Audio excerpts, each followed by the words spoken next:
ठठो बचो अस्सलाम वालेकुम रहमतुल्लाहि व बरकातहू। 8वीं जमात बापत छुस बह कॉकर नज़मि हुंद ब्याख हिस्स यथ तोह ब्रोट कन हाजिर। उम्मीद छम कि तुम दियो पूर थो तवज्जो।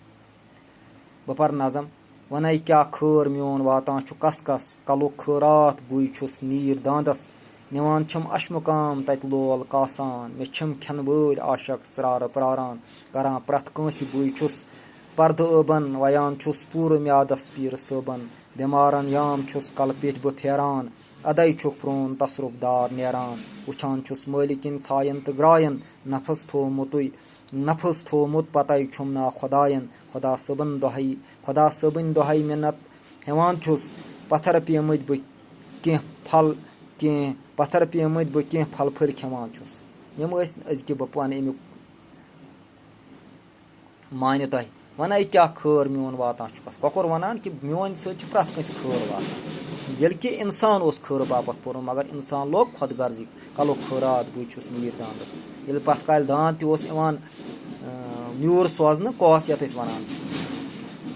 तस पत न्याज थवान कौकुर पे दिवान फिरनावान तमिस कल पिट पे करान तस न्याज मारान।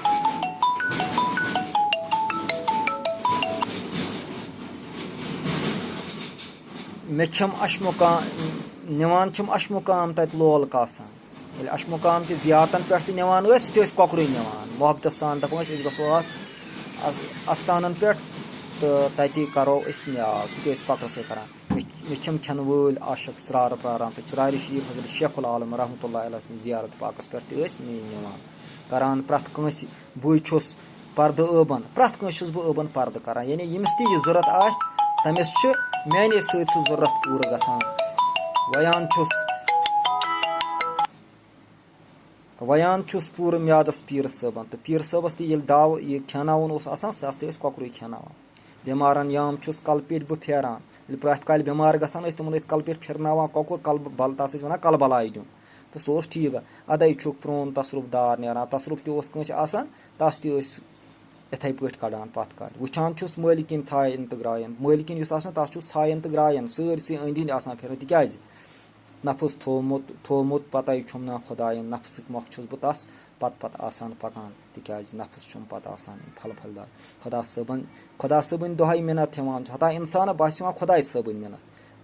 बुरुस ऐ कर खुदायस पे मगर पेवान मे कर पत्थर पेमत बह कह फल फल खेवान बह ती खेवान यम पत्थर पेमत फल फल लिहाजा अत नज़मि मज सान खतर वारियाह नसीहत अस पज अत पूर पे सनुन। अयूब सबीर सबन लिखमुत तम मजाहिया अंदाजस मज नज़म